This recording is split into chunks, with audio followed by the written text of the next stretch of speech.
Sebelumnya Assalamualaikum warahmatullahi wabarakatuh. Perkenalkan, nama saya Fadlan Hawali. Saya mahasiswa Magister Teknologi Informasi Angkatan 2019 Universitas Gadjah Mada.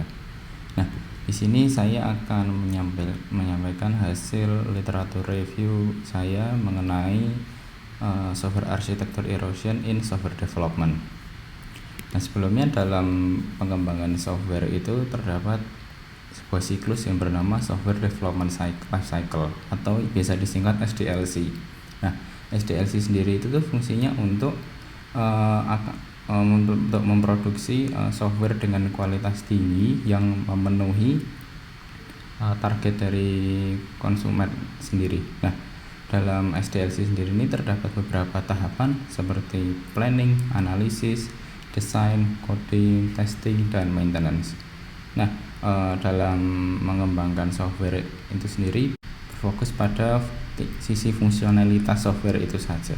Nah, terdapat sisi lain dalam mengembangkan software yang harus diperhatikan, yaitu dalam kita membuat kode itu sendiri. Nah, struktur kode yang dibuat itu biasanya disebut dengan software arsitektur.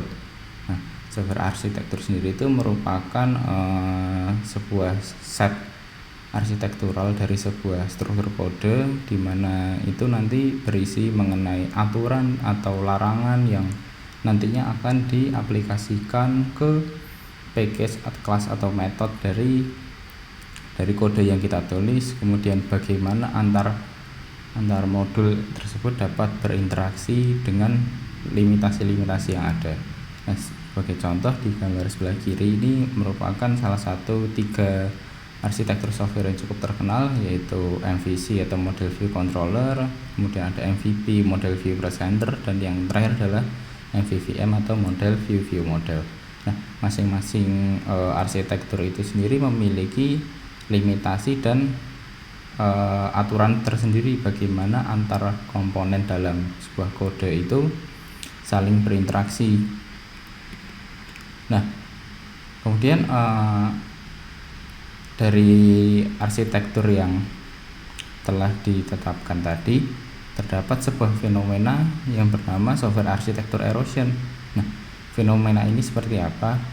Jadi di saat kita membuat kode untuk menghasilkan sebuah aplikasi pada awal pembuatan, nah di situ kita sudah merencanakan kita ini ingin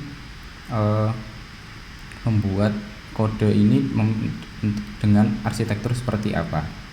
Nah, hal itu disebut dengan intended software architecture. Kemudian untuk implementasinya, setelah kita membuat source code-nya, nah di mana source code tersebut juga akan berubah secara frekuen atau secara sering karena adanya frequent change-nya karena kebutuhan konsumen. Nah, kemudian pada hasil kenyataannya di lapangan, software arsitektur diimplementasikan ternyata tidak cocok dengan apa yang direncanakan di awal tersebut. Nah, fenomena ini bernama software architecture erosion. Dari hasil review saya, terdapat beberapa faktor yang berkontribusi mengenai arsitektur erosion ini. Terdapat 6 faktor utama. Yang pertama adalah organization itu sendiri. Nah, kalau dari organization itu sendiri adalah ini merupakan kebijakan sebuah perusahaan. Apakah perusahaan tersebut ingin menghasilkan sebuah aplikasi yang dapat di-maintain secara berkala, atau hanya sekedar membuat aplikasi rilis seperti itu.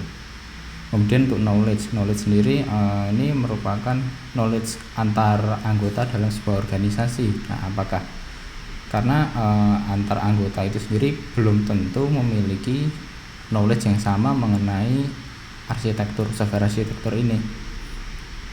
Kemudian faktor ketiga yaitu development process and model. Nah, di sini faktor yang sangat penting karena di sini adalah faktor keputusan untuk membuat arsitektur apa yang akan diimplementasikan, seperti decisionnya seperti apa, evolutionnya nanti akan seperti apa, untuk evaluasinya seperti apa, seperti itu.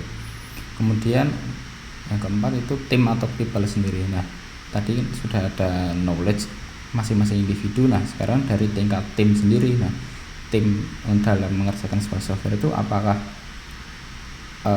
antar anggota itu akan saling mengimplementasikan mengenai software arsitektur atau tidak, seperti itu.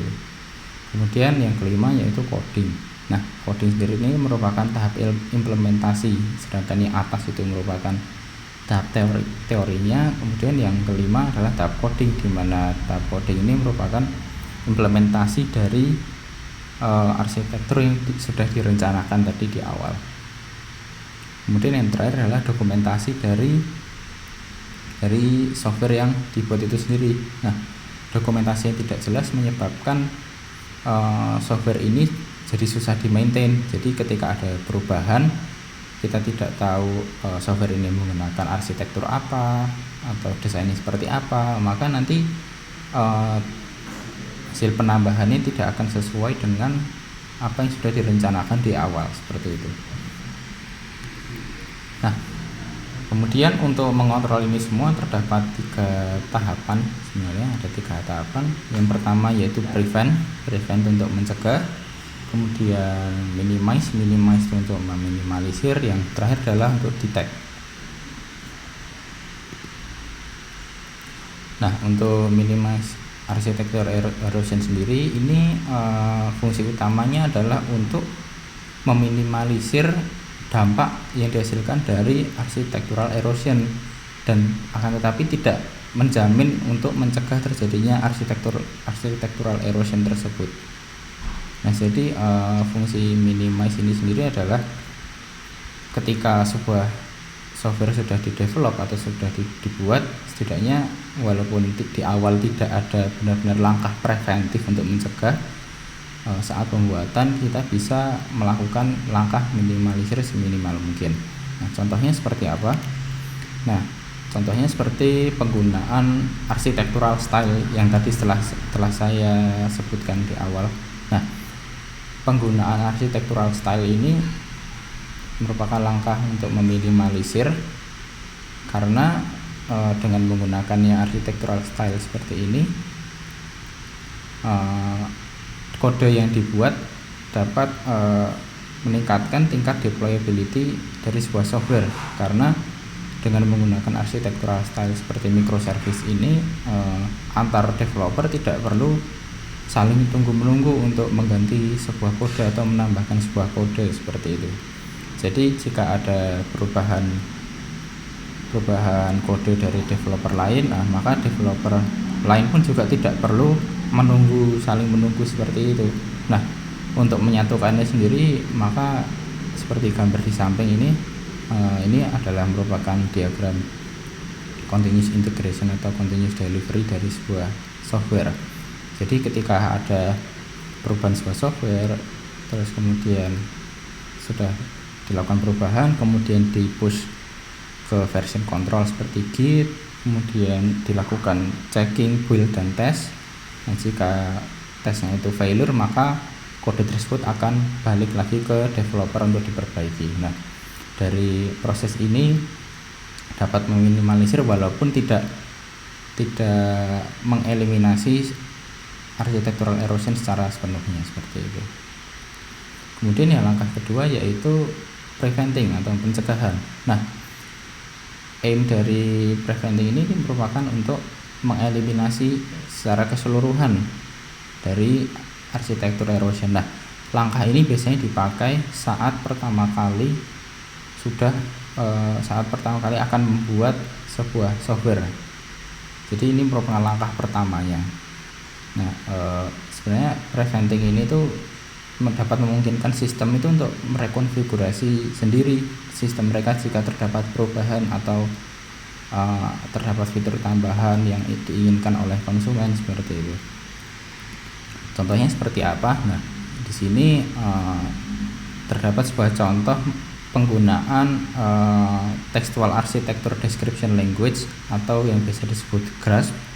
Nah, di sini jadi sebelum membuat software kita sudah menuliskan seperti resep atau rumus nanti untuk pengembangan kode ini akan berbentuk seperti apa, seperti itu, seperti gambar di samping ini. Nanti contohnya adalah kelas ini nanti harus berinteraksi, hanya bisa berinteraksi dengan ini, dengan kelas mana, seperti itu. Nah, kemudian langkah yang terakhir adalah detecting architectural erosion. Nah, untuk detecting sendiri ini tuh merupakan langkah terakhir jika langkah minimize dan prevention tadi juga belum diimplementasikan. Jadi detecting sendiri ini fungsinya untuk mendeteksi arsitektur erosion yang sudah terjadi. Jadi misal pada awal pengembangan software tidak melakukan langkah preventif atau minimalisir, maka fungsi detection ini hadir untuk mendeteksi apakah sudah terjadi arsitektur erosion atau belum. Nah, untuk contohnya sendiri, untuk detecting arsitektur erosion sendiri hanya seperti pada gambar ini. Nah, gambar ini hampir sama dengan gambar yang sebelumnya, yaitu minimize arsitektur erosion dengan menggunakan continuous integration to continuous delivery. Nah, perbedaannya adalah di sini pada fungsi detection ini pada fungsi testing di sini ditambahkan sebuah plugin untuk mengecek apakah terjadi pelanggaran sebuah arsitektur atau tidak.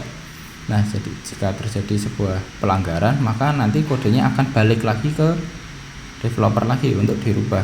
Nah, hal itu akan berlangsung terus sampai kode yang dibuat oleh developer sesuai dengan arsitektur yang telah disepakati sebelumnya, seperti itu. Nah, kemudian kesimpulan dari hasil review saya, arsitektur erosion itu tuh tidak mungkin bisa dihindari sepenuhnya atau 100%.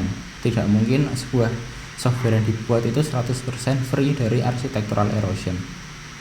Nah, architectural erosion itu hanya bisa dapat dicegah atau diminimalisir seminimal mungkin agar damage dari architectural erosion itu dapat dikurangi seminimal mungkin.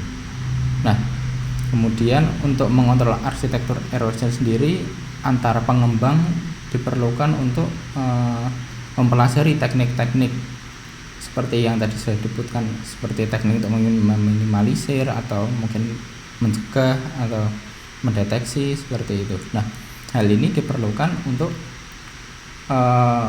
antar developer itu memiliki satu understanding yang sama mengenai pentingnya arsitektur ini. Nah, hal ini juga bisa dikaitkan dengan stakeholder dari aplikasi yang akan dibuat. Nah, stakeholder juga harus mengetahui pentingnya penggunaan arsitektural pada dalam pengembangan sebuah software.